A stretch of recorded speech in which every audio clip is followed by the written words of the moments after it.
Social media पे हमें बहुत सारे प्रश्न प्राप्त हुए जोड़ों से संबंधित, तो मुझे लगा कि शायद एक वीडियो के माध्यम से हम उनको बेहतर जवाब दे सकते हैं। उसमें एक बात बार बार पूछी गई थी कि क्या टोटल नी रिप्लेसमेंट से बचा जा सकता है। तो मैं कहना चाहूँगा, यदि आप आयुर्वेद की शरण में आते हैं, सही समय पर आते हैं, तो टोटल नी रिप्लेसमेंट से 100% बचा जा सकता है। उसमें एक प्रश्न था कि क्या कार्टिलेज को रीग्रो किया जा सकता है। जी हाँ, सही समय पर यदि कार्टिलेज आपकी बहुत ज़्यादा डैमेज नहीं हुई है तो बहुत सारे आयुर्वेदिक ट्रीटमेंट हैं जिनके माध्यम से हम कार्टिलेज को दोबारा हेल्दी कर सकते हैं, उसको मैनेज कर सकते हैं। क्या जोड़ों के दर्दों से हम बच सकते हैं? हाँ, जोड़ों के दर्दों से बच सकते हैं यदि हम सही समय पर ध्यान दें। अब आपने ध्यान दिया होगा, मैं बार बार बोल रहा हूँ सही समय पर, सही समय पर, सही समय पर। तो आपके मन में प्रश्न आ जाएगा, वो सही समय क्या होता है। जब भी आप देखेंगे सामान्य तौर पर एक 15, 16, 17, 18 साल, 20 साल तक का यदि कोई युवा है, उसको हम दौड़ने के लिए बोलेंगे, सीढ़ी चढ़ने के लिए बोलेंगे, कोई काम करने के लिए बोलेंगे, तो वो उस काम को कर देगा। मगर उसका ध्यान उसके घुटने पर, टखने पर या कमर पर या जो कोई भी जोड़ है उस पर नहीं जाएगा। क्यों? क्योंकि वो जोड़ पूरा हेल्दी है, उसमें कहीं किसी ढंग की कोई समस्या नहीं है। मगर जैसे जैसे उसकी उम्र 25 साल, 30 साल के आसपास आती है, तो क्योंकि उसकी दिनचर्या में कुछ ना कुछ कमी आ जाती है, उसके आहार विहार में, खान पान में कुछ कमी आ जाती है, जिसकी वजह से हमारे शरीर के अंदर दोषों का संचय प्रारंभ हो जाता है और वो चीज़ें कहीं ना कहीं अपने आप को धीरे धीरे व्यक्त करना शुरू कर देती हैं। तो जब उसको हम दौड़ने के लिए बोलेंगे, लंबा चलने के लिए बोलेंगे, किसी काम के लिए बोलेंगे, सीढ़ी चढ़ने के लिए बोलेंगे या कोई भी ऐसी एक्टिविटी बोलेंगे, तो कहीं ना कहीं उसके किसी जोड़ में दर्द होगा, उसका ध्यान उस जोड़ पर जाएगा। तो आयुर्वेद में भी कहा गया है कि रोग की अलग अलग अवस्थाएं होती हैं, एकदम रातों रात रोग नहीं हो जाता है।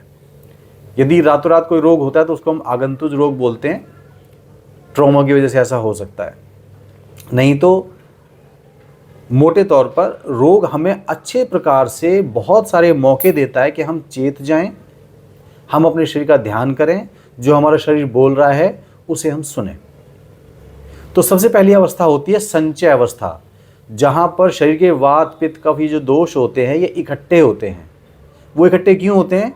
कि हमारे खाने पीने में, रहन सहन में कुछ ना कुछ गड़बड़ होती है, जिसके परिणाम स्वरूप वो दोष बढ़ते हैं। उसके बाद उनकी प्रकोप की अवस्था आती है। प्रकोप अवस्था, जैसे सपोज कीजिए कहीं 4 बदमाश इकट्ठे हुए, तो वो क्या करेंगे? हो हल्ला मचाएंगे, वो दिखाएंगे कि हम हैं। और फिर तीसरी अवस्था आती है प्रसर की अवस्था। फिर वो चारों आसपास जगह पे फैल जाएंगे और अपने असर दिखाएंगे कि हम बदमाश हैं, बदमाशी दिखाएंगे। सेम उसी तरीके से हमारे शरीर में यदि हम अपनी दिनचर्या का नियमित पालन नहीं करते, आहार विहार में गड़बड़ करते हैं, बदमाशी करते हैं, स्वस्थ पौष्टिक आहार नहीं लेते हैं, योग, ध्यान, प्राणायाम, एक्सरसाइज नहीं करते हैं, सही तरीके से नहीं सोते हैं, हमारा पोस्चर बैठते उठते समय सही नहीं होता है, तो कहीं ना कहीं वो दोषों में, धातुओं में कुछ ना कुछ बदमाशी करते हैं, दिक्कतें पैदा करते हैं और हमारे को संचय अवस्था होती है। फिर वो धीरे धीरे प्रकोप और प्रसर की अवस्था में जाकर अपने आप को प्रकट करती है। तो जब भी पहली बार हमें हमारा किसी जोड़ पर फोकस गया कि कुछ एबनॉर्मल है, तो वो पहली स्टेज होती है जहाँ पर हमें आराम के द्वारा, हल्की सी मसाज के द्वारा या कुछ खान पीन में अपने परिवर्तन के द्वारा या दिनचर्या में परिवर्तन के द्वारा हम उसको मैनेज कर सकते हैं। उसमें कोई बहुत ज़्यादा दवाइयाँ खाने की आवश्यकता नहीं होती और लगभग हफ्ते 10 दिन में वो समस्या ठीक भी हो जाती है। यदि हम यहाँ पर लापरवाही करते हैं, अपने शरीर की नहीं सुनते, हम बहुत ज़्यादा बिजी होते हैं, हम आज की बात को कल पर टालते हैं, तो हमें क्या लगता है कि शायद समस्याएं अपने आप गायब हो जाएंगी, मगर ऐसा नहीं होता। वो समस्याएं धीरे धीरे बढ़ती हैं और वो प्रसर अवस्था जो होती है वो स्थान संशय की अवस्था में आ जाती है। मीन्स जो दोष जो इकट्ठे हुए थे, जिन्होंने अपना प्रकोप दिखाया था, जो सारे शरीर में फैलने शुरू हो गए थे, अब वो देखते हैं कि शरीर में ऐसा कौन सा कमज़ोर पॉइंट है, ऐसा कौन सा कमज़ोर जोड़ है जहाँ आराम से बैठा जा सकता है। और फिर वो किसी एक जोड़ को पकड़कर वहाँ आराम से बैठ जाते हैं और फिर वहाँ पर वो अपने आप को प्रकट करते हैं, अपने लक्षणों को प्रकट करते हैं। फिर हमें क्या होता है कि हमारा बार बार उठते बैठते चलते फिरते बार बार हमारा ध्यान उस जोड़ पर या उस पर्टिकुलर पॉइंट पर जाता है। यदि हम यहाँ पर भी चेत जाते हैं, यहाँ पर भी हम ध्यान कर लेते हैं, तो भी हम बहुत बड़ी समस्याओं से बच सकते हैं।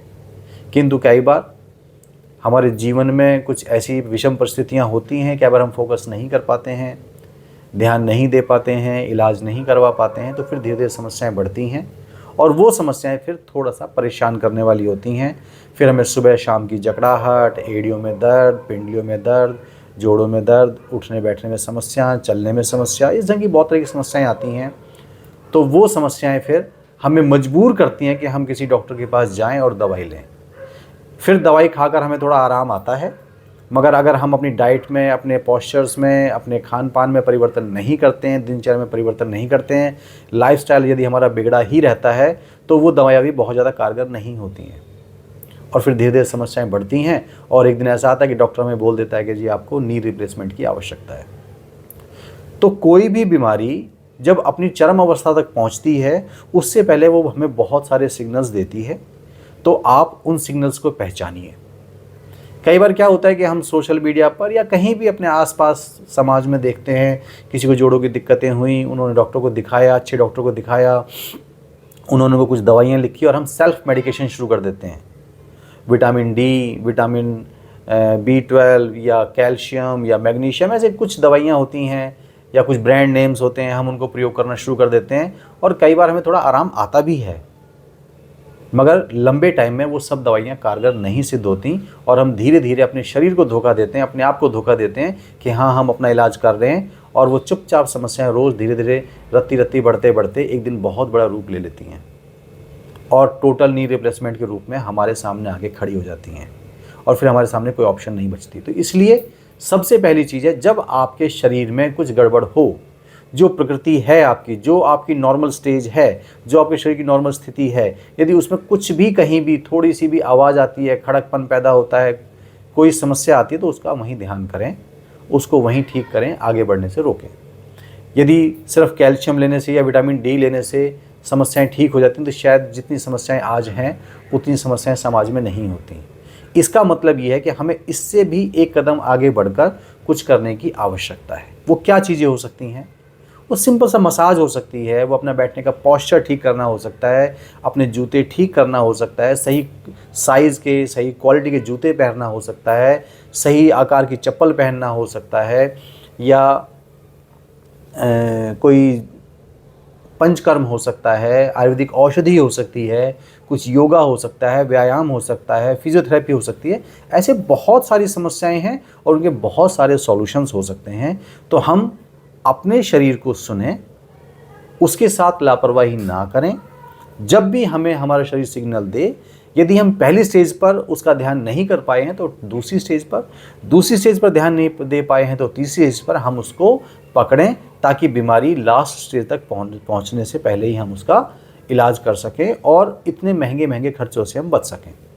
तो मुझे लगता है कि शायद जो प्रश्न आए थे उनका मैं उत्तर दे पाया हूँ। यदि मैं आपके प्रश्न का उत्तर सही से नहीं दे पाया, यदि आप कुछ और पूछना चाहते हैं तो कमेंट करके आप दोबारा इस वीडियो के कमेंट बॉक्स में कमेंट करके हमसे दोबारा पूछ सकते हैं, या आप कौन सी स्टेज में हैं या आपके सामने क्या समस्याएं आ रही हैं उनको भी लिखकर आप हमसे संपर्क कर सकते हैं। फिर हम उसके बाद उस विषय पे आराम से कोई डिटेल वीडियो बनाकर फिर आपके प्रश्नों का उत्तर देंगे, या समाज में और जो भी परिस्थितियां हैं जिनके ऊपर या रोग हैं जिनके ऊपर आप जानना चाहते हैं तो आप कमेंट करेंगे तो हम उसके ऊपर बात करेंगे आपके साथ।